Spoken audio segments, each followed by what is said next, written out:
أعوذ بالله من الشيطان الرجيم.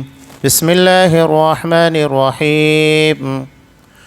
وقالت اليهود يد الله مغلولة غلت أيديهم ولعنوا بما قالوا بل يداه مبسوطتان ينفق كيف يشاء وليزيدن كثيرا منهم ما أنزل إليك من ربك طغيانا وكفرا وألقينا بينهم العداوة والبغضاء إلى يوم القيامة كلما أوقدوا نارا للحرب أطفأها الله ويسعون في الأرض فسادا والله لا يحب المفسدين. ولو أن أهل الكتاب آمنوا واتقوا لكفرنا عنهم سيئاتهم ولأدخلناهم جنات النعيم ولو أنهم أقاموا التوراة والإنجيل وما أنزل إليهم من ربهم لأكلوا من فوقهم ومن تحت أرجلهم منهم أمة مقتصدة وكثير منهم ساء ما يعملون. يا أيها الرسول بلغ ما أنزل إليك من ربك وإن لم تفعل فما بلغت رسالته والله يعصمك من الناس إن الله لا يهدي القوم الكافرين. قل يا أهل الكتاب لستم على شيء حتى تقيموا التوراة والإنجيل وما أنزل إليكم من ربكم وليزيدن كثيرا منهم ما أنزل إليك من ربك طغيانا وكفرا فلا تأس على القوم الكافرين.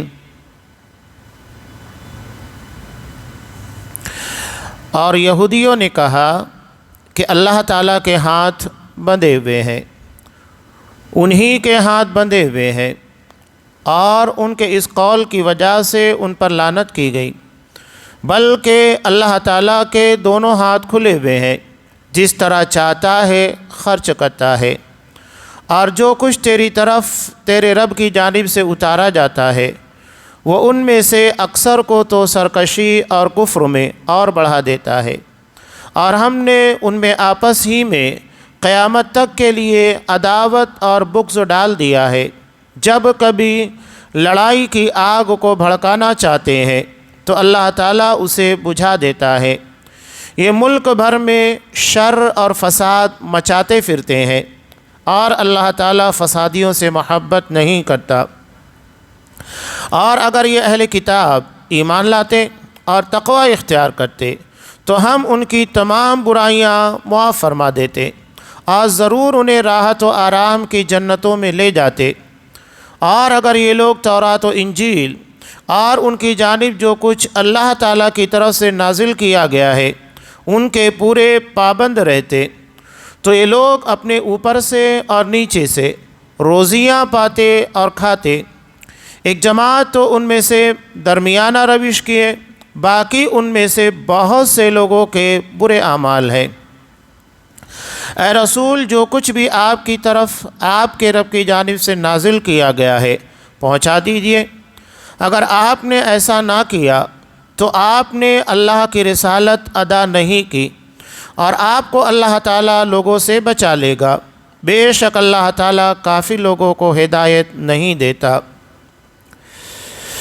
آپ کہہ دیجئے کہ اے اہل کتاب، تم دراصل کسی چیز پر نہیں جب تک کہ تورات و انجیل کو اور جو کچھ تمہاری طرف تمہارے رب کی طرف سے اتارا گیا قائم نہ کرو۔ جو کچھ آپ کی جانب آپ کے رب کی طرف سے اترا ہے وہ ان میں سے بہتوں کو شرارت اور انکار میں اور بھی بڑھائے گا، تو آپ ان کافروں پر غمگین نہ ہوں۔ سورہ مائدہ آیت نمبر 64 سے آیت نمبر 68۔ محترم حاضرین، عزیز ماں اور بہنوں، یہاں ترجمے کے ذریعے آپ کو بات میں سمجھ میں آ گئی کہ خاص طور کے پر اہل کتاب میں یہودیوں کا تذکرہ اور ان کی شرارتوں کا تذکرہ کہ دین کے بارے میں وہ لوگ کیسے شرارت کرتے تھے۔ یہودی حرام خور بھی تھے اور سود خور بھی تھے، اور سود خور تو حرام خور ہوتا ہے کیوں؟ اس لیے کہ سود حرام ہے اور سود کا استعمال کرنے والا حرام خور بن جاتا ہے۔ اس کے علاوہ بھی ان لوگوں کے اندر حرام خوری کی بہت ساری شکلیں پائی جاتی تھی۔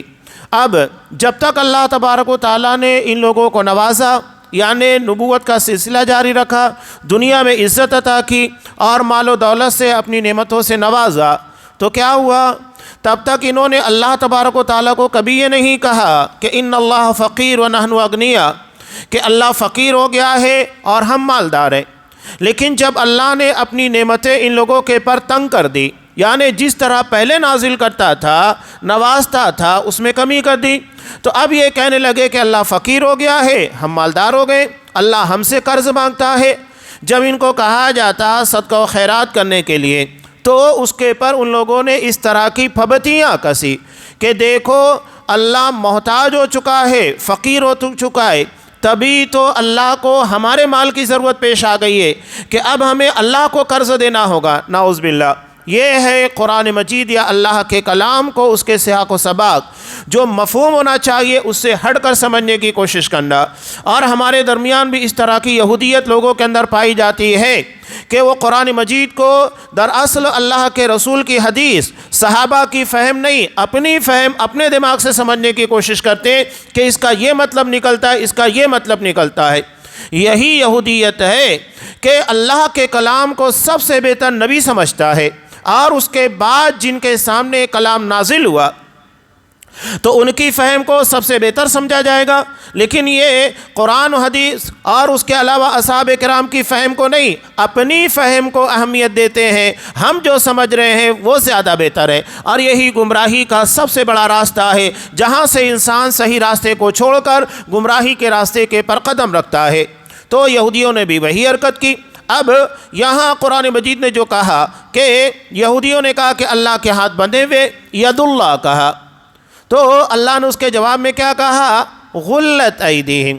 حقیقت یہ ہے کہ ان کے ہاتھ بندھے ہوئے، یہ لوگ اللہ کی راہ میں خرچ نہیں کرتے، اور جو سود خوری، منافع خوری اور زیادہ سے زیادہ لوگوں کے مال ناجائز طریقے سے کمانے کے پر آ جائے تو آپ کبھی نہیں دیکھیں گے کہ یہ لوگ غریبوں کے پر، ضرورت مندوں کے پر اپنا مال خرچ کریں گے، اس لیے کہ حرام خوری کا نشہ ایسا چھاتا ہے کہ یہ کسی حلال جگہ کے پر خرچ کرنے کے لیے تیار نہیں ہوتے۔ مال ناجائز طریقے پر کمایا ہے تو حلال جگہ پر خرچ کیوں کریں گے؟ انہیں تو مال کی محبت ہے، تبھی وہ جائز طریقوں کو چھوڑ کر ناجائز ہتھ کنڈے استعمال کرتے ہیں۔ تو یہ یہودیوں کی صفت رہی ہے۔ آپ پوری دنیا کے اندر اٹھا کر دیکھ لیجئے گا کہ آج دنیا میں جیسا کہ انسانیت کی بنیاد کے پر مذاہب سے ہٹ کر کہ اگر دنیا میں کہیں کوئی آفت آ جائے، کوئی پرابلمس آ جائے، ان کی مدد کرنا، اٹھا کر ریکارڈ دیکھ لیجئے گا کہ آپ کو سعودی عرب ہے، کویت وغیرہ مسلم ممالک جتنا پیش نظر آئیں گے، آپ کو کوئی دوسرا ملک نظر نہیں آئے گا۔ اور یہ لوگ بے لوث صرف اللہ کی رضا کے لیے دیتے ہیں، یہ نہیں کہ اس کے ذریعے ان لوگوں کو کوئی ذاتی مفاد مقصود ہوتا ہے۔ اور اگر آپ دیکھیں گے دیگر ممالک کے لوگ کہیں پر کچھ مدد کریں گے تو وہاں پر انہیں اپنا ذاتی مفاد ہوتا ہے، وہ کچھ ذاتی فائدہ چاہتے ہیں، اور یہ بالکل عام ہے، نمایاں سطح کے پر ساری چیزیں نظر آ رہی ہیں۔ ابھی آپ نے دیکھا کہ جب فلسطین کو مانیتا دینے کے تعلق سے بہت سارے لوگ اس کے پر بحث ہی نہیں کرتے کہ جب پوری دنیا میں سعودی عرب نے زبردست سفارتی کوشش کر کے اور فلسطین کے حق میں لوگوں کی رائے کو ہموار کیا اور اکثریت اس کے حق میں آ گئی، ایسے میں جب فلسطین کو آزاد ریاست تسلیم کرنا، اس کے حقوق دینا، وہاں کے مسلمانوں کو تحفظ عطا کرنا، ان ساری چیزوں کے بارے میں ووٹنگ ہوئی تو آپ نے دیکھا ایران غائب، جو اپنے آپ کو کہہ رہا ہے کہ ہم بہت بڑے فلسطین کے بیت المقدس کے چاہنے والے، حفاظت کرنے والے، باقاعدہ اس نے فورس بنا کر رکھی ہے، لیکن کبھی کوئی ایک بندہ مسلمانوں کے حق میں لڑا نہیں۔ اس کے علاوہ آپ نے دیکھا افغانستان ووٹنگ سے غائب، امریکہ نے تھوڑا سا دباؤ ڈالا، بھاگ گیا۔ لوگ کہہ رہے دیکھو اسلامی حکومت، کاہے کی اسلامی حکومت؟ آج جو لوگ اپنی چہرہ پٹی کرتے ہیں اور میڈیا میں آ کے اپنے اسلام کا ڈھنڈورا پیٹتے ہیں، ان سے بڑا منافق آپ کو کوئی نہیں ملے گا۔ اور افغانستان کی بات کروں، یہ رپورٹیں آپ تک نہیں پہنچتی ہیں، وہاں اہل حدیث علماء کو چن چن کر مارا جا رہا ہے، سینکڑوں علماء کو مارا جا چکا ہے۔ کتنے لوگوں کی بات کیجئے، ارے اتنے شدت پسند، اللہ رحم کرے۔ کہ ایک بندہ مسجد کے اندر رفع الیدین کر رہا، آمین کہا تو باہر نکل کر اس کو شوٹ کر دیا۔ یہ اللہ کا دین، یہ ہے نبی کریم صلی اللہ علیہ وسلم کی تعلیمات کہ اگر کوئی نبی کی سنت کو اپنائے تو آپ اس کو شوٹ کر دیں گے۔ آپ کتنے لوگوں کی بات کیجئے، شیخ جمیل افغانی کی بات کیجئے جو صحیح دین لوگوں تک پہنچاتے، صحیح عقیدہ پہنچاتے، کیا کچھ ان علماء کے ساتھ نہیں کیا گیا، کیسے کیسے ٹھکانے لگایا گیا، اور اس کے بعد 8 رکعت تراویح کے پر پابندی لگا دی گئی جو نبی کریم صلی اللہ علیہ وسلم کی سنت۔ اور آپ اٹھا دیکھیں آفیشیلی چیزوں کے پر کتاب التوحید، حضرت امام محمد بن عبد الوہاب رحمۃ اللہ علیہ کی انتہائی شاندار کتاب جو خاص قرآن و حدیث کے پر مشتمل ہے، اور قرآنی آیات، نبی کریم صلی اللہ علیہ وسلم کی حدیث، پابندی لگا دی گئی کہ یہ کتاب آپ نہیں پڑھا سکتے۔ اور کئی کتابوں کے پر اس کا مطلب کیا ہے؟ کٹر قسم کا شدت پسند، وہاں پر دراصل اسلام نہیں، ایک مسلک کو غلبہ دینا ہے، یہ ہے اصل چیز۔ آپ سعودی عرب چلے جائیے، وہاں پر آپ کو شدت پسندی ملے گی نہیں، انتہائی نرمی کے ساتھ آپ کے ساتھ معاملہ اختیار کیا جاتا ہے، سمجھانے کی کوشش کی جاتی ہے، کوئی شدت آپ کو نہیں ملے گی۔ یہی تو دراصل یہ سلفی راہ ہے جو اہل حدیث کی راہ ہوتی ہے کہ دین کے معاملے میں جہاں پر ہمیں سختی کرنا ہے وہیں کی جاتی ہے، اور جہاں نہیں کرنا ہے وہاں کبھی نہیں کی جاتی ہے۔ لیکن یہاں عقیدے کے معاملے میں کھلی چھوٹ ہے، آپ مزاروں کے پر جاؤ، کچھ بھی کرو، سب چلے گا، لیکن یہ مسلک کے معاملے میں شوٹ کر دیں گے، مار دیں گے۔ سینکڑوں علماء اہل حدیث کو مار دیا گیا ہے۔ خبریں لوگوں کے سامنے نہیں آتی ہے، لیکن جن لوگوں تک خبریں پہنچتی ہے وہ لوگ برابر لوگوں تک پہنچا رہے ہیں، اور لوگ اسے وائرل کبھی نہیں کریں گے۔ تو یہ ہے حقیقی چیز ہے۔ تو یہ میرے بتانے کا مقصود یہ ہے کہ یہودیت آج ہمارے درمیان رچی بسی ہوئی ہے، وہ صفات جو یہودیوں کے اندر پائی جاتی تھی وہ ہمارے اندر بھی پائی جاتی ہے۔ قرآن مجید نے یوں ہی ان تمام چیزوں کا تذکرہ نہیں کیا ہے۔ تو انہوں نے کہا کہ اللہ کے ہاتھ بندھے، تو اللہ نے جواب میں دیا غلت ایدیہم، حقیقت میں ان کے ہاتھ بندھے ہوئے ہیں، وَلُعِنُوا بِمَا قَالُوا، اور جو کچھ ان لوگوں نے کہا اس کے پر لعنت کی گئی۔ یہ چھوٹی بات نہیں ہے کہ اللہ کے بارے میں آپ نے اس طرح کی بات کہی۔ اللہ کے بارے میں بے پر کی، بغیر دلیل کی کوئی بھی بات کرنا یہ بہت سنگین جرم ہے، اسی لیے اللہ نے لعنت بھیجی کہ ان کے پر لعنت کی گئی ہے۔ اس کے بعد اللہ نے جواب دیا، کہا بل یداہ مبسوطتان، اللہ کے دونوں ہاتھ کھلے ہوئے ہیں، کشادہ ہیں، وہ جیسے چاہے خرچ کر رہا ہے۔ اب یہاں اللہ تبارک و تعالیٰ کے تعلق سے ید کا تذکرہ ہے۔ ید کا مطلب عربی زبان میں ہوتا ہے ہاتھ۔ اب اللہ کے ہاتھ کیسے ہیں، کیفیت کے پر کوئی بحث نہیں ہوگی، اس لیے کہ اللہ نے اپنے تعلق سے کیا ارشاد فرمایا سورہ شورى میں، لیس کمثلہ شیء، اللہ کی مانند کوئی چیز نہیں۔ جب اللہ کی مانند کوئی چیز نہیں، اللہ کے جیسی کوئی چیز نہیں ہے، تو ہم کیسے کہیں گے اللہ کا ہاتھ کیسا ہے؟ نہیں، اللہ کو کسی نے دیکھا نہیں، تو ہم کیسے کہیں گے اللہ تبارک و تعالیٰ کا ہاتھ کیسا ہے؟ ہاں ہاتھ ہے، کیسا ہے اس کے بارے میں بحث نہیں ہوگی۔ یہی دراصل اہل سنت والجماعت کا موقف ہے۔ حضرت امام مالک رحمۃ اللہ علیہ جب ان کی مجلس میں ایک شخص نے سوال کیا کہ کیف الاستواء، تذکرہ آیا کہ اللہ عرش کے پر مستوی ہے، تو ایک شخص نے سوال کیا اللہ کیسے مستوی ہے، یعنی کس انداز میں؟ تو انہوں نے کیا جواب دیا، الاستواء معلوم، کہ استواء کا مطلب ہمیں معلوم ہے۔ استواء کا مطلب کیا ہوتا ہے؟ بلند ہونا، قرار پکڑنا، یہ ہے استواء کا معنی۔ تو استواء کا مطلب کیا ہے؟ اللہ عرش کے پر قرار پکڑے ہوئے ہے، بلند ہے۔ اور اس کے بعد انہوں نے کیا کہا، والکیف مجہول، کیفیت مجہول ہے، ہمیں نہیں بتائی گئی کیفیت کیا ہے، کس انداز سے اللہ تبارک و تعالیٰ عرش کے پر مستوی ہے، یہ نہیں بتایا گیا ہے۔ نہ تو صحابہ نے کبھی نبی سے سوال کیا، نہ آپ صلی اللہ علیہ وسلم نے اس چیز کو بیان کیا۔ اس کا مطلب یہ ہے کہ اس کے پر بحث نہیں ہونا چاہیے۔ جب نبی کو ضرورت ہوتی بتا دیا جاتا، صحابہ سوال کرتے کہ ہاں یہ چیز پوچھنا چاہیے، نہ نبی نے بتایا، نہ صحابہ نے پوچھا، نہ اسلاف نے کبھی اس کے پر بحث کیے، لہذا اس کے بارے میں بحث و کرید کرنا یہ ہمارا حصہ نہیں ہے۔ قرآن مجید نے آیات متشابہات، یعنی جو متشابہ آیتیں ہوتی ہیں، یعنی الفاظ سمجھ میں آتے ہیں، معنی سمجھ میں نہیں آتا ہے۔ اب جیسے استوا، الفاظ کا معنی معلوم ہے، کیفیت یعنی اس کا معنی ہمارے سامنے مجہول ہے، تو اس کے بارے میں قرآن مجید کیا کہتا ہے سورہ آل عمران کی ابتدا میں کہ آیات متشابہات کے پیچھے کون لوگ پڑھتے ہیں؟ وہی لوگ پڑھتے ہیں جو فتنہ چاہتے ہیں۔ فتنہ پھیلانا چاہتے ہیں۔ اور جو اہل والراسخون فی العلم، اور جو علم میں پختہ ہیں، قرآن ان کے بارے میں کیا کہتے ہیں؟ یہ کہتے ہیں آمنا بربنا، ہم اپنے رب پر ایمان لائے، جو بھی کہا گیا چپ چاپ مان لیتے ہیں، ہم اس کی بحث میں نہیں پاتے کیسے مستوی ہے، کیا ہے، اس کا مطلب کیا ہے، نہیں۔ یہ کھود کرید کرنا دراصل ہمارے اسلاف کا، صحابہ کا طریقہ نہیں ہے۔ متشابہات، اب اللہ نے بتا دیا عرش کیسا ہے نہیں جانتے، اللہ کی کرسی کیسی ہے نہیں جانتے، مانتے ہیں جانتے نہیں۔ اللہ کے عرش کے پر ایمان ہے، اللہ کی کرسی پر ایمان ہے، اللہ کے مستوی ہونے پر، اللہ کے چہرے کے پر، اللہ کی ذات کے پر، اللہ کے ہاتھ کے پر، اللہ کے پیر کے پر، سب پر ہمارا ایمان ہے، جو بھی قرآن و حدیث کے اندر آیا ہے، لیکن اس کی کیفیت کے بارے میں کھود کرید نہیں کرتے۔ اور جو کھود کرید کرے گا حقیقت میں اس سے بڑا گمراہ، فتنہ چاہنے والا کوئی اور نہیں ہو سکتا۔ قرآن نے کہا کہ یہ لوگ فتنہ چاہتے ہیں، ابتغاء الفتنہ وابتغاء تعویل، یہ فتنے کی تلاش میں ہوتے ہیں اور اس کی تعویل یعنی اس کا غلط معنی نکالنے کی کوشش کرتے ہیں، یہ گمراہ لوگوں کا طریقہ۔ اور راسخون فی العلم یعنی جو علموں میں پختہ ہیں، وہ صاف کہتے ہیں ہم اپنے رب کی ان تمام چیزوں کے پر ایمان لاتے ہیں، ہم اس میں بحث نہیں کرتے، ہم نے فرشتوں کو نہیں دیتا، ایمان ہے ہمارا، فرشتے ہیں، اب ضروری ہے دیکھیں تبھی ایمان لائے۔ دنیا کی بہت ساری چیزیں محسوس ہوتی ہے لیکن ہم اس کے پر ایمان رکھتے ہیں، لیکن اس کو دیکھ نہیں سکتے، ہوا ہے، پاور ہے، کہاں ہم نے دیکھا، لیکن یہ محسوس ہوتی ہے، ہم مانتے ہیں۔ تو کیا ضروری ہے کہ جب تک ہم نہ دیکھیں تب تک ایمان نہ لائیں؟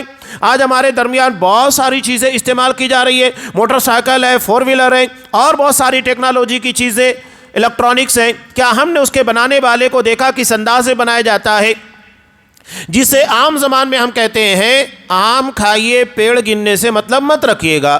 دراصل یہی سمپل لاجک ہے کہ آپ کو جتنا بتا دیا گیا، جتنا ضرورت تھی اتنا کافی ہے، اپنے کام پر دھیان دیجئے گا، فضول باتوں کے پر نہیں لگنا ہے۔ یہ دراصل ان لوگوں کا کام ہے جو فتنے کی تلاش میں اور اللہ کے کلام کو ایسا معنی دینے کی کوشش کرتے ہیں جو غلط ہے۔ تو اپنے آپ کو سیف رکھنا ہے تو اسی ڈگر کے پر چلائیے جس کے پر ہمارے اسلاف چلے ہیں، وہ محفوظ راستہ ہے، تو اللہ کا ید ہے یعنی ہاتھ ہے۔ اب اس ضمن میں کئی باتیں کہ اللہ کی جو بھی صفات بیان کی گئی، تو اس کے بارے میں پہلی بات یہ اللہ کے مثل کوئی چیز نہیں ہے، یہ ہمارا عقیدہ ہے، قرآن مجید نے بیان کر دیا، لہذا اللہ کے ہاتھ کو کسی سے مثال نہیں دیا جا سکتا، اللہ کے چہرے کو کسی سے نہیں مثال دیا جا سکتا۔ اور اس کے بعد اللہ کا پیر بھی ہے، بخاری کی روایت کہ جب جہنم کو بھر دیا جائے گا اس کے بعد اللہ سوال کرے گا کہ حل من مزید، جہنم کہے گی اور ہے، لاؤ بھر دیا جائے مجھ کو، تب اللہ اپنا پیر اس میں داخل کرے گا، تب وہ کہے گی قط بس اب کسی کی ضرورت نہیں ہے، کافی ہو گیا۔ تو اس حدیث کے اندر اللہ کے پیر کا تذکرہ ہے۔ اب اللہ کا پیر کیسا ہے اس کی شایع نشان، ہم ایمان رکھتے ہیں اللہ کا پیر ہے، ہاتھ ہے، چہرہ ہے، اس کی ذات ہے، وَيَبْقَى وَجْهُ رَبِّكَ ذُو الْجَلَالِ وَالْإِكْرَامِ، یہاں پر اللہ کے چہرے کا تذکرہ کیا گیا، لہذا اس کے پر ایمان ہوگا، کیفیت نہیں بیان کی جائے گی، اس کے پر بحث و کرید نہیں کیا جائے گا، یہ ہے اصل چیز، اس کی تعویل نہیں کی جائے گی۔ تعویل کا مطلب کیا ہوتا ہے؟ جو صحیح معنی ہے اس سے پھیر دینا۔ اب یہاں پر مثال کے طور پر ید آیا ہے، اب یہاں پر بہت سارے لوگوں نے خاص طور سے معتزلہ اور انہی کے فکر اور ان کی ڈگر کے پر چلنے والے لوگوں نے ید کو تائید کے معنی میں استعمال کیا، اللہ کی حمایت، اللہ کا سپورٹ، غلط۔ ید ہے، وہ تائید حمایت کے معنی میں نہیں جائے گا، اسی کو تعویل فاسد کہتے ہیں کہ اللہ کی ذات اور صفات کے بارے میں ایسی تعویل پیش کرنا جو قرآن و حدیث کے اندر ہے ہی نہیں، جسے نہ تو نبی نے بیان کیا، نہ صحابہ مانتے ہیں، نہ اسلاف نے اسے قبول کیا ہے۔ تو ید ہی ہے، ہاتھ ہی ہے، وہ تائید حمایت کے معنی میں استعمال نہیں کیا جا سکتا جیسا کہ بعض لوگوں نے کیا۔ اب یہاں ایک فرقہ ہے معطلہ، معطلہ کا مطلب کیا ہوتا ہے؟ تعطیل، یعنی وہ کہتے ہیں کہ ید تو ہے ٹھیک ہے لیکن ہم نہیں مانتے کہ اس کی حقیقت کیا ہے، یعنی صرف لفظوں کو مانتے، حقیقت کا انکار کرتے۔ جب کہ ہم اللہ کے لیے لفظ ید کو بھی مانتے ہیں، اس کی حقیقت کو بھی مانتے ہیں کہ ید صرف لفظ نہیں ہے بلکہ حقیقت میں ہے، اللہ کی شایان شان ہے۔ اب یہ لوگ کیا کہتے ہیں؟ تعطیل، یعنی اللہ کے لیے صرف لفظ مانیں گے، حقیقت نہیں۔ یعنی اللہ کا چہرہ ہے، ٹھیک ہے، اللہ کا ہاتھ ہے، پیر ہے، مانتے ہیں، صرف یہ لفظ ہے، حقیقت نہیں ہے، یعنی حقیقت میں چیزیں موجود نہیں ہیں، صرف الفاظ قرآن مجید نے بیان کیے۔ یہ کیا بات ہوئی کہ ایک آدمی کے بارے میں ہم کہیں گے کہ علم ہم مانتے ہیں لیکن اس کو عالم نہیں مانتے، یہ کیا بات ہوئی؟ سوال ہی نہیں پیدا ہوتا نا کہ آپ علم کا تذکرہ کر رہے ہیں کہ ہاں اس کے پاس علم ہے لیکن عالم نہیں مانتے، یہ جہالت ہے اور یہ فلسفیانہ بحثیں ہیں جس سے ہمیں دور رہنا چاہیے۔ قرآن نے جتنا بیان کیا اس کے پر ہمارا ایمان و یقین ہونا چاہیے۔ حضرت امام مالک رحمۃ اللہ علیہ نے صاف کہا، یہی علماء اہل سنت والجماعت کا عقیدہ ہے کہ الاستواء معلوم والکیف مجہول والایمان بہ واجب والسؤال عنہ بدعہ۔ چار چیزیں بیان کی، استوا جیسا بیان کیا گیا اس پر ہمارا ایمان ہے، یقین ہے، کیفیت مجہول ہے، کیفیت کے بارے میں بحث نہیں ہوگی، ہم اس کے بارے میں گفت و شنید نہیں کریں گے، بحث و کرید نہیں کریں گے، والایمان بہ واجب، اس کے پر ایمان رکھنا واجب ہے کہ حقیقت میں اللہ تبارک و تعالیٰ کا اللہ مستوی ہے، اس کی حقیقت ہے، اس پر ہمارا ایمان ہے، والسؤال عنہ بدعہ، اور چوتھی چیز اس کے بارے میں سوال کرنا بدعت ہے۔ کیوں؟ اس لیے کہ صحابہ نے کبھی نہیں کیا۔ اگر یہ چیز اہمیت رکھتی تو صحابہ سب سے پہلے اس کے بارے میں سوال کرتے، اور جب صحابہ نے سوال نہیں کیا تو یہ بدعت ہے۔ اور جو بھی اللہ کی ذات و صفات کے بارے میں یا آیات متشابہات کے بارے میں اس طرح کی باتیں کرتا ہے وہ بدعتی ہے، یہ اہل سنت والجماعت کے طریقے پر نہیں ہے۔ اب اللہ نے کیا کہا؟ بل یداہ، اللہ کو ایک نہیں دو ہاتھ ہے، یداہ اللہ کے دونوں ہاتھ مبسوطتان کشادہ کھلے ہوئے ہیں، اور ينفق کیف یشاء، اور اللہ تعالیٰ جس طرح چاہتا ہے خرچ کرتا ہے۔ اور دوسری روایت میں ہے آپ صلی اللہ علیہ وسلم نے کہا اللہ کے دونوں ہاتھ داہنے ہیں، انسان کا ایک ہاتھ داہنا ہوتا ہے ایک بایاں ہوتا ہے، لیکن اللہ کے دونوں ہاتھ داہنے ہیں۔ اب بتائیے کیا ہم اسے اپنی عقل میں لا سکتے ہیں؟ نہیں لا سکتے، بیان کر دیا گیا، چپ چاپ ایمان رکھنا ہے۔ اللہ کو دو ہاتھ ہے، دونوں ہاتھ داہنے، اللہ کو بایاں ہاتھ نہیں ہے، آپ نے بیان کر دیا، چپ چاپ ہمارا ایمان و یقین ہے، اس کے بارے میں کوئی بحث و کرید نہیں ہونا چاہیے۔ نیز یہاں پر آپ صلی اللہ علیہ وسلم نے ارشاد فرمایا، بخاری کی روایت، اللہ کے دونوں ہاتھ بھرے ہوئے، بھرے ہوئے کا مطلب خرچ کرنے کے لیے مال و دولت اللہ کے پاس بہت ہے، رات اور دن خرچ کرنا اس سے کچھ بھی نہیں کم کرتا۔ بھلا دیکھو آسمان اور زمین کی پیدائش سے لے کر آج تک وہ کتنا خرچ کرتا ہے، لیکن اس خرچ نے جو کچھ اس کے ہاتھ میں ہے، یعنی جو اللہ کے اختیار، اللہ کی ملکیت میں، اسے کم نہیں کیا۔ تو یہ ہے اللہ کا خرچ کرنا۔ تو اللہ کے دونوں ہاتھ ہیں، کشادہ ہے، کھلے ہیں، خرچ کر رہا ہے جس طرح چاہتا ہے۔ اب وَلَيَزِيدَنَّ كَثِيرًا مِّنْهُمْ مَا أُنزِلَ إِلَيْكَ مِن رَّبِّكَ طُغْيَانًا وَكُفْرًا، کہ بہت سارے ان میں سے ایسے ہیں کہ جو کچھ تیری رب کی جانب سے اتارا جاتا ہے وہ ان میں سے اکثر کو تو سرکشی اور کفر میں اور بڑھا دیتا ہے۔ کیسے؟ قرآن جتنا نازل ہوگا، جتنا سنیں گے اور جتنا انکار کریں گے اتنا ان لوگوں کا کفر بڑھے گا، یعنی جتنی چیزوں کا انکار کریں گے اتنا بڑا کفر ہوگا۔ تو جتنا زیادہ ان لوگوں کے علم میں قرآن کی آیتیں آتی ہے اتنوں کا انکار کرتے ہیں، لہذا اسی کے بقدر یہ گمراہ ہوتے چلے جاتے ہیں۔ اب یہاں قرآن نے ایک بہت بڑی سچائی بیان کی یہودیوں کے تعلق سے، اہل کتاب کے تعلق سے، کہ وَأَلْقَيْنَا بَيْنَهُمُ الْعَدَاوَةَ وَالْبَغْضَاءَ إِلَى يَوْمِ الْقِيَامَةِ، ہم نے ان کے درمیان عداوت اور دشمنی قیامت تک کے لیے ڈال دی ہے۔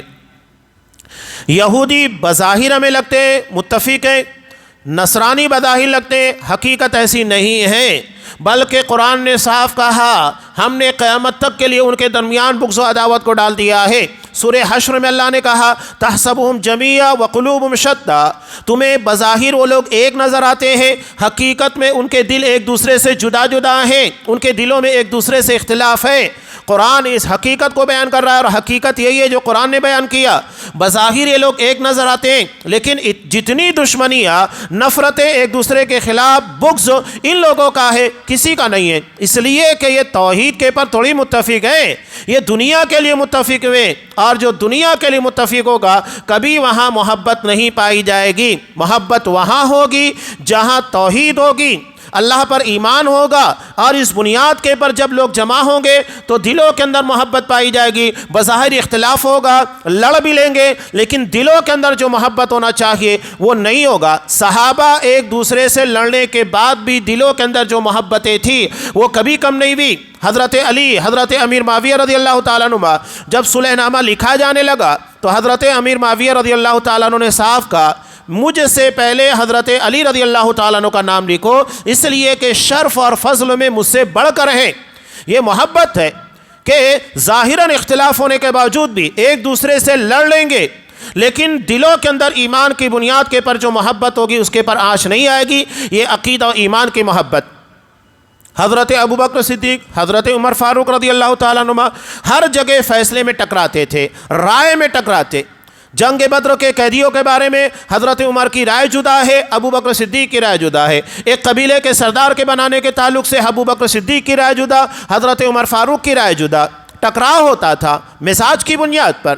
ابوبکر صدیق نرم طبیعت کے تھے، اور حضرت عمر فاروق رضی اللہ تعالیٰ عنہ جلالی شخصیت کے حامل۔ سوچ اور فکروں کی بنیاد کے پر، مزاج کی بنیاد پر ٹکراؤ ہوتا تھا رائے کے اندر، لیکن کبھی بھی دلوں کے اندر جو محبت تھی وہ اس میں کبھی آنچ نہیں آنے پائی، اور یہی اصل محبت ہے، اور ہر کسی کو اسی کے پر توجہ دینا چاہیے۔ ظاہراً ہمارا ہو سکتا ہے کسی بات پر اختلاف ہو، کسی مسئلے پر اختلاف ہو جائے، لیکن عقیدے میں کبھی اختلاف نہیں ہوگا، اور ایمان کے باتوں میں کبھی اختلاف نہیں ہوگا، اس بات کو یاد رکھیے گا۔ تو ان لوگوں کے درمیان بغض اور عداوت بھرا ہوا ہے قیامت تک۔ کلما اوقدوا نارا للحرب، جب ان لوگوں نے جنگ کی آگ کو بھڑکانا چاہا، اطفاها اللہ نے اس کو بجھا دیا۔ بہت مرتبہ اس کی بہت ساری مثالیں ملتی ہے۔ ایک مثال شاذ بن قیس یہودی کی ہے۔ جنگ بدر کے بعد جب ایک مقام کے پر اب انصار کے دو قبیلے اوس اور خزرج، ان کے درمیان ایک آدمی کے قتل کی وجہ سے 110 سال تک جنگ جاری تھی۔ 110 سال اگر وہیں انصاف ہو جاتا، ایک آدمی کو مارا گیا تھا، اس کو قتل کر دیا جاتا، تو 110 سال تک نسل بعد نسل یہ جنگ نہیں چلتی۔ یہ ہوتا ہے انصاف نہ قائم کرنے کا نتیجہ۔ جب انصاف قائم ہو جاتا ہے تو اسی جگہ فتنہ ختم ہو جاتا ہے۔ اسی لیے قرآن مجید نے قصاص کو حیات، زندگی سے تعبیر کیا۔ یہ زندگی ہے۔ اب یہاں جنگ جاری تھی، اب آپ صلی اللہ علیہ وسلم کے آنے کے بعد آپ کی برکت سے ان لوگوں نے اس جنگ کو ختم کر دیا۔ اب ایک جگہ اوس اور خزرج کے قبیلے کے لوگ وہاں پر بیٹھے ہوئے تھے۔ اب جب شاذ بن قیس یہودی وہاں سے گزرا تو دیکھا کہ دونوں قبیلے کے لوگ شکم سیر ہو کر آپس میں بیٹھ کر اچھے طریقے سے اچھے ماحول میں باتیں کر رہے ہیں۔ اسے برداشت نہیں ہوا، اس نے فوری طور کے پر اپنے ایک پنٹر کو وہاں بھیجا اور کہا کہ جا کر ان لوگوں کے درمیان جنگ بواس جو 110 سال سے جاری تھی، جو نبی کے آنے کی برکت سے ختم ہو گئی، اس کا تذکرہ کیا جائے۔ وہ جا کر وہاں پر پرانی باتوں کو، پرانے زخموں کو خریدنے لگتا ہے کہ اس جنگ میں یہ معاملہ پیش آیا، تم نے اس کو مارا، اس نے اس کو مارا۔ اب یہاں پرانی باتیں تھیں، رنجشوں والی، نفرتوں والی، صحابہ تھے، ان ساری یادوں کو تازہ کرنے کی وجہ سے تو میں شروع ہو گئی، یہاں تک کہ حرہ کا مقام طے ہو گیا، چلو تلواریں فیصلہ کرے گی ہم میں کون بہتر تھا، کون صحیح تھا۔ آپ صلی اللہ علیہ وسلم کو جیسے ہی معلوم ہوا، فوری طور کے پر، یہاں تک کہ نماز عصر میں آپ کو تاخیر ہو گئی تھی، نماز میں کبھی آپ کی تاخیر نہیں ہوئی، نماز عصر میں تاخیر ہوئی، فوراً جا کر وہاں پر معاملہ حل کیا اور کہا کہ اللہ کے بندو، یہ جاہلیت کی پکار کس نے پکاری ہے؟ یہ جاہلیت کی پکار ہے جو تم نے اپنی پرانی یادوں کو تازہ کر کے اپنے بھائیوں کے خلاف تلوار اٹھا لی ہے۔ آپ نے نصیحت کی، نتیجہ یہ ہوا صحابہ رونے لگ گئے اور ایک دوسرے سے گلے ملے، اور آپ صلی اللہ علیہ وسلم نے فوراً اس فتنے کی آگ کو بھڑکا کر واپس وہاں پر فتنے کی آگ کو ختم کر کے جسے کہ یہودی نے بھڑکایا تھا واپس آئے۔ اور جب آئے تو دیکھا کہ لوگوں نے حضرت عبد الرحمن بن عوف رضی اللہ تعالیٰ عنہ کو امامت کے لیے آگے بڑھا دیا ہے، وہ نماز پڑھا رہے ہیں۔ آپ صلی اللہ علیہ وسلم نے اپنی پوری زندگی کسی صحابی کے پیچھے نماز نہیں پڑھی سوائے حضرت عبد الرحمن بن عوف رضی اللہ تعالیٰ عنہ کے۔ انہوں نے نماز پڑھائی اور آپ صلی اللہ علیہ وسلم نے ان کے پیچھے نماز ادا کی۔ اب یہاں ایک اہم بات جو سمجھ میں آتی ہے کہ کوئی فتنہ اور کوئی ایسی بات جس کی بنیاد کے پر فساد برپا ہوتا ہے، فوری طور پر ایکشن ہونا چاہیے۔ اگر ہم نے تاخیر کی تو نتیجہ یہ ہوتا ہے کہ وہ آگ بڑھتے چلی جاتی ہے، اور نتیجہ یہ ہوتا ہے پورے شہر، پورے بستی، بلکہ آج سوشل میڈیا کے زمانے میں پورا ملک اس کی لپیٹ میں آ جاتا ہے۔ لہذا فوری طور کے پر فتنے کو دبانے کی کوشش کرنا چاہیے، یہ اصل چیز ہے۔ اور آج ہمارے یہاں جماعت خاص طور سے کہہ رہا ہوں کہ ہماری جماعت بھی اس طرح کا جو شکار بھی، اس کی بنیادی وجہ یہی ہے، فتنے کی آگ کے پر فوراً قابو نہیں پایا گیا۔ نتیجہ یہ ہوا یہ آگ پھیلنا شروع ہوئی اور بہت سارے لوگوں کو اپنی لپیٹ میں لے لی۔ کوئی ایک بنیادی بندہ ہوتا ہے جو فتنے کی آگ کو بھڑکانے کا ذریعہ بنتا ہے۔ ہم بجائے اس کے کہ اس اکیلے آدمی کی فکر کرے، پوری جماعت کی فکر، پورے شہر کی، پورے قوم کی فکر کرنا چاہیے، وہ اصل ہوتا ہے۔ آپ صلی اللہ علیہ وسلم نے کیا کہا، مسلم کی روایت، کہ اگر ایک خلیفہ کے پر بیعت ہو جائے، جو اسلامی حکومت ہوتی ہے اس میں اگر ایک خلیفہ پر بیعت ہو جائے، اس کے بعد اگر کوئی دوسرا دعوے دار کھڑا ہوتا ہے تو اس کی گردن مار دینا چاہیے۔ یہ بہتر ہے، اس لیے کہ اس کے ساتھ بھی کچھ لوگ جمع ہوں گے اور نتیجہ یہ ہوگا کہ مسلمان سے ٹکرائیں گے۔ تو بہتر یہ کہ ایک آدمی کی گردن مار دی جائے، چہ جائے کہ ہزاروں لاکھوں لوگ اس کی زد میں آئے، یہ اصل چیز ہوتی ہے۔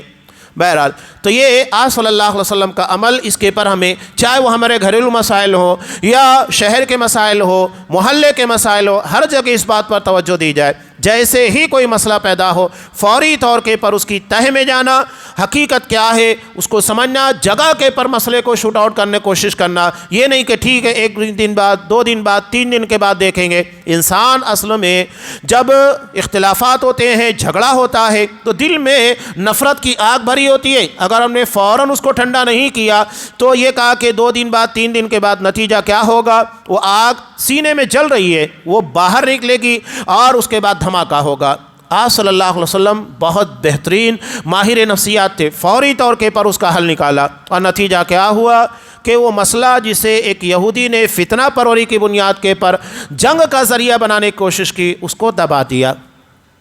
یہ آپ صلی اللہ علیہ وسلم کی حکمت عملی ہے۔ اسی لیے قرآن نے کہا جب جب ان لوگوں نے فتنے کی آگ کو بھڑکانا چاہا، اللہ نے اس کو مٹا دیا، دبا دیا۔ وَيَسْعَوْنَ فِي الْأَرْضِ فَسَادًا، یہ زمین میں فساد برپا کرتے ہیں، کوشش کرتے ہیں۔ اور یہ بات صرف آپ صلی اللہ علیہ وسلم کے زمانے تک نہیں ہے، بلکہ آپ ہندوستان کی سیاست میں اس کے اثرات دیکھیں گے۔ یہاں مسلمانوں کے خلاف جو بھی سازشیں چلتی ہے اس کے پیچھے آپ کو یہودی نظر آئیں گے۔ یہ فسادات جو منظم طریقے سے ہوتے ہیں، موب لنچنگ ہوتی ہے، مسلمانوں کی پراپرٹیز یا مسلمانوں کی طاقت سیاسی اعتبار سے کہ ان لوگوں کے جو قد آور نیتا ہے ان کا خاتمہ کر دیا جائے یا انہیں جیلوں کے اندر ٹھونس دیا جائے۔ مسلمانوں کی سیاسی پاور کو کم کرنا ہے، تجارت اور معیشت کو خراب اور برباد کرنا ہے، ہر جگہ ان لوگوں کا ہاتھ نظر آئے گا۔ یہ دکھائی نہیں دیتے ہیں لیکن انہی لوگوں کے ایما اشاروں کے پر یہ ساری چیزیں چل رہی ہوتی ہیں۔ قرآن وہی کہہ رہا ہے وَيَسْعَوْنَ فِي الْأَرْضِ فَسَادًا، زمین میں فساد برپا کرنے کی کوشش کرتے رہتے ہیں، اسی تگ و دو میں رہتے ہیں کہ کہاں موقع ملے اور مسلمانوں کے خلاف سازش رچی جائے۔ یہ ان لوگوں کا طریقہ کار ہوتا ہے۔ وَاللَّهُ لَا يُحِبُّ الْمُفْسِدِينَ، حالانکہ اللہ فساد کرنے والے لوگوں کو، چاہے وہ فساد کسی گھر میں برپا کر دیا جائے، جماعت کے اندر، محلے کے اندر، قوم کے اندر، کہیں پر بھی یہ فساد برپا کیا جائے، ایسے فسادیوں کو اللہ پسند نہیں کرتا ہے۔ یہ اللہ کے محبوب بندے نہیں ہیں جو لوگوں کے درمیان فساد ڈالتے ہیں، بگاڑ ڈالتے ہیں۔ اس کی ایک مثال اور بھی ہے کہ ایک مرتبہ خیبر کے موقع کے بعد جب خیبر فتح ہو گیا، ایک یہودن نے آپ صلی اللہ علیہ وسلم کو دعوت دی، آپ نے قبول کیا۔ اس کا مطلب ہے کہ غیر مسلموں کی دعوت قبول کی جا سکتی ہے۔ اور اس نے جو بکری پیش کی تھی اس بکری کے گوشت میں زہر ملا دیا۔ خاص طور کے پر اس نے پوچھا کہ آپ صلی اللہ علیہ وسلم کو کہاں کا گوشت زیادہ پسند ہے، تو بتایا گیا کہ دست، تو دست کے حصے میں اس نے زیادہ زہر ملایا۔ آپ اسے کھانے کے لیے بڑھے کھانا چاہتے تھے کہ حضرت جبرائیل علیہ الصلوۃ والسلام آئے اور اللہ کے حکم سے انفارمیشن دی کہ اس بکری کے اندر زہر ملایا گیا ہے۔ چنانچہ آپ نے صحابہ کو روک دیا، لیکن ایک صحابی نے تب تک ایک لقمہ استعمال کر لیا اور اسی سے اس کی موت واقع ہو گئی کہ ساسن آپ نے اس یہودن کو اس صحابی کے شہید ہونے کی بنیاد پر اسے قتل کروا دیا۔ یہ شرارت، یہ ان لوگوں کی شرارت ہے۔ اس کے علاوہ ایک مرتبہ ان لوگوں نے ایک بندے کو قتل کر دیا، عبداللہ بن سہل رضی اللہ تعالیٰ عنہ کو۔ اب ان کے قبیلے کے لوگ، پروف نہیں تھا۔ اب یہاں پر بھی یہ ہوتا ہے خفیہ طریقے سے کسی انسان کا قتل کر دینا، اور آل ورلڈ لیول کے پر یہ چل رہا ہے۔ قاتل قتل کر کے چلا جاتا ہے، پتہ ہی نہیں لگ پاتا ہے کہ اصل قاتل کون ہے۔ انویسٹیگیشن کے اندر آپ دیکھیں پتہ ہی نہیں لگ پاتا، بلکہ معلوم ہوتا ہے پلاننگ کرنے والے تو خود ہی ہوتے ہیں نا، سازشی لوگ۔ اب گجرات کے اندر ہزاروں انسانوں کو، مسلمانوں کو ٹارگٹ کر کے مار دیا گیا، قاتل کا پتہ ہی نہیں ہے۔ کیا ہے یہ سب چیزیں؟ یہ پورا پلاننگ منصوبہ ہوتا ہے، کس طریقے سے شواہد مٹا کر یا لوگوں کو پیسہ کھلا کر منظم طریقے سے سازشی انداز میں لوگوں کی جان مال کے پر حملہ کرنا ہے۔ یہ ان کا طریقہ کار ہے اور یہ یہودیت ہے، اور یہودی ہی ان تمام جرائم کے پیچھے آپ کو نظر آئیں گے۔ یہ باقاعدہ تھیوریز لوگوں کو دیتے ہیں کس طریقے سے مسلمانوں کو ٹارگٹ کر کے مارنا ہے، یہ ان کا طریقہ کار رہا ہے۔ تو عبداللہ بن سہل کو قتل کر دیا گیا۔ اب آپ صلی اللہ علیہ وسلم نے شرعاً ایک طریقہ بتایا، اور یہ شرعی طریقہ ہے کہ اگر کوئی بندہ قتل ہوتا ہے اور قاتل کا پتہ نہیں لگتا ہے، کوئی پروف موجود نہیں ہے، اور کسی علاقے اور بستی کے پر شک ہوتا ہے کہ فلاں لوگوں نے مارا ہوگا، تو ایسی صورت میں اگر الزام ان لوگوں پر آ رہا ہے، پروف موجود نہیں ہے، تو 50 لوگ کھڑے ہو کر قسم کھائیں گے، اللہ کی قسم ہم اس قتل میں شریک نہیں ہیں، تو ایسی صورت میں وہ بستی اس سے بری ہو جائے گی، یعنی وہ الزام اس بستی کے پر نہیں آئے گا۔ اب یہاں پر وہی معاملہ، تو جیسے ہی آپ صلی اللہ علیہ وسلم نے یہ کہا تو فوری طور کے پر جو عبداللہ بن سہل کے رشتہ دار تھے انہوں نے کہا کہ نہیں، ہم یہودیوں کی قسم کے پر کوئی اعتبار نہیں کرتے، جھوٹے ہیں، وہ جھوٹی قسمیں کھا لیں گے۔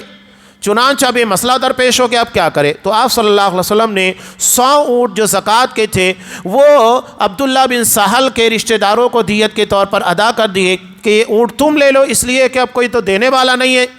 اب کس قاتل کو پکڑنا مشکل ہے، کوئی پروف موجود نہیں ہے، تو کیسے ہم اس چیز کو حل کریں؟ تو آپ نے زکوٰۃ کے 100 اونٹوں میں سے وہ دیت ادا کی تھی۔ اب یہاں ایک بات اور بھی معلوم ہوتی ہے، لوگ کہتے ہیں کہ آپ صلی اللہ علیہ وسلم عالم الغیب تھے۔ بتائیے، عالم الغیب ہوتے تو کیا آپ کو پتہ نہیں ہوتا قاتل کون ہے؟ اتنا بڑا مسئلہ درپیش ہوا، نہیں بتایا، اس کا مطلب آپ کو اتنی ہی خبر ہوتی ہے جتنا اللہ بتاتا ہے۔ آگے اللہ نے ارشاد فرمایا، اگر یہ اہل کتاب ایمان لاتے، اور تقوی، ایمان کا تعلق اللہ کی ذات، اللہ کی صفات سے، اللہ پر جیسا ایمان و یقین، کتابوں پر، رسولوں پر، فرشتوں کے پر، آخرت کے پر، تقدیر کے پر وہ ہے، اور تقوی اعمال کے اندر پرہیزگاری، اپنا عمل درست بنانا کہ بندوں کے ساتھ لین دین، ان کے ساتھ جو ہمارے تعلقات ہیں اس میں کوئی خامی نہیں ہونا چاہیے، یہ تقوی ہے۔ تو نتیجہ کیا ہوتا؟ لَكَفَّرْنَا عَنْهُمْ سَيِّئَاتِهِمْ، ان کے چھوٹے موٹے گناہوں کو ہم یوں ہی معاف کر دیتے اور انہیں جنت کی نعمتوں کے اندر داخل کرتے۔ نیز بخاری کی روایت میں بھی ہے کہ آپ صلی اللہ علیہ وسلم نے کہا، اہل کتاب سے جو شخص ایمان لائے اس کو دوہرا اجر ملے گا، ایک اپنے نبی اور اپنی کتاب پر ایمان لانے کا، اور دوسرا مجھ پر اور قرآن پر ایمان لانے کا۔ نیز آگے اللہ نے ارشاد فرمایا، وَلَوْ أَنَّهُمْ أَقَامُوا التَّوْرَاةَ وَالْإِنْجِيلَ، اگر حقیقت میں لوگ تورات اور انجیل کو قائم کرتے، جیسا نافذ کرنا چاہیے تھا نافذ کرتے، وَمَا أُنزِلَ إِلَيْهِم مِّن رَّبِّهِمْ، اور جو کچھ ان پر ان کے رب کی طرف سے نازل ہوا ہے، تو کیا ہوتا؟ لَأَكَلُوا مِن فَوْقِهِمْ وَمِن تَحْتِ أَرْجُلِهِمْ، اللہ نے ان کے پیروں سے اور اوپر سے یعنی بارش، پیروں تلے یعنی زمین، ہر جگہ سے روزی روٹی کا نظم کرتا، برکتیں نازل کرتا۔ منہم امت مقتصدہ، ہاں ان میں کچھ مقتصد ہے، یعنی اعتدال انصاف کے راستے پر چلنے والے، وکثیر منہم ساء ما یعملون، لیکن بہت سارے ایسے جن کے اعمال برے ہیں۔ یہاں ہم درس روک دیتے ہیں، اگلی جو آیات رہ گئی ہے جسے ہم نے تلاوت کیا تھا وہ کافی اہم ہے، خاص طور سے ان کا تعلق نبی کریم صلی اللہ علیہ وسلم کی دعوت و تبلیغ سے ہے۔ تفصیلی بحث ہے، انشاءاللہ ان کو ہم آئندہ درس میں لیں گے۔ اللہ تبارک و تعالیٰ سے دعا ہے، یہ یہودیوں کی شناخت و پہچان کے لیے چند چیزیں جو قرآن نے بیان کی ہے، اللہ ہمیں اسے سمجھنے اور ساتھ ہی ساتھ جن گناہوں کی پاداش غلطیوں کی بنیاد پر اللہ نے ان لوگوں پر عذاب نازل کیا، اللہ ہمیں اس کردار و عمل سے محفوظ رکھے، صحابہ کے طریقے پر ہمیں چلنے کی توفیق دے، انہی طرح کا ایمان اسلام کے خدمات کا جذبہ عنایت فرمائے۔ آمین۔ وآخر دعوانا ان الحمد للہ رب العالمین۔